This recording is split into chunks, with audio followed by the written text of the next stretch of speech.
You mentioned we're here in the Bronzeville neighborhood, and we've been chatting with neighbors who live nearby. A lot of them telling me that they heard between 60 to 80 shots fired in the early hours of this morning. And in fact, a lot of these neighbors are telling me, they park outside and their cars now have damage as well. I personally went around and counted May 28th, 2026 or May 27th, 2026.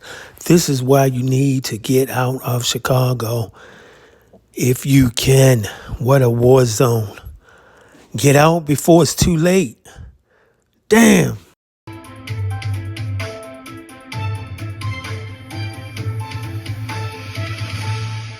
Condition after a shooting in Bronzeville. Police say this happened right near 48th and Calumet, which is just down the street from the 47th Street station. Saquon is live there now with the very latest. Say. Hey guys, so as you mentioned, we're here in the Bronzeville neighborhood, and we've been chatting with neighbors who live nearby. A lot of them telling me that they heard between 60 to 80 shots fired in the early hours of this morning. And in fact, a lot of these neighbors are telling me, they park outside and their cars now have damage as well. I personally went around and counted about 10 bullet holes that we've seen through windshields and sunroofs. In fact, one of those people that's now having to deal with all of this mess is Gwendolyn. She actually lives in the area here. You heard those shots ring out. Tell me what you heard early this morning before we talk about the car. So there was a lot of shots that my husband and I heard this morning. Not sure how many it was, but there was a lot. And we saw two cars out here where young people jumped into the car. One car went north and the other car backed up going south. We didn't think anything of it, didn't know who had gotten shot or where the shots were coming from. And we went back to bed. And then when we got up around 4, that's when we saw all the police presence out.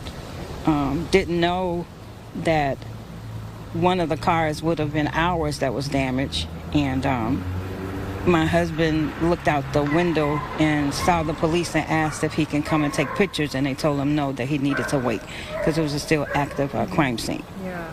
Okay, so now we're getting a look at the damage. You're seeing it for the very first time with me right now. Obviously, there's damage to the sunroof here. You were telling me earlier, though, you just got your car back recently. So now you have to go through this whole process again. Tell me what that experience has been like for you. Absolutely. It's a little nerve-wracking. Yeah.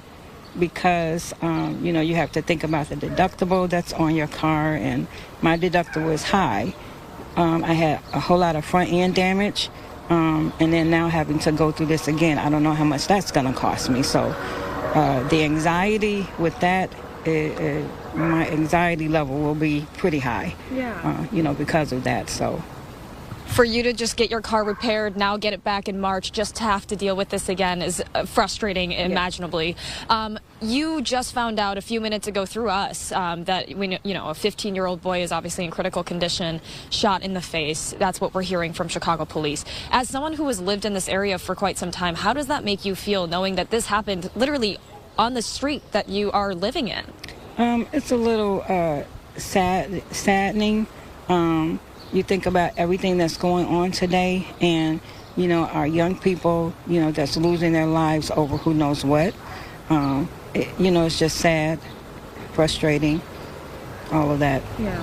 Gwendolyn, thank you so much for your time. I really appreciate it. And thankfully, you're okay. Obviously, hopefully, everything works out okay with your car as well. Thank you. I appreciate it.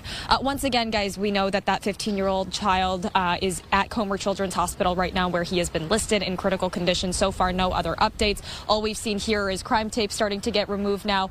Chicago police are no longer on site. However, investigators have been combing through the area, looking through evidence, and also taking photos. Crucial reminder here, help is available. If you or anyone you know is a victim of domestic violence, you can call the phone number there on your screen or simply text the word START to 88788.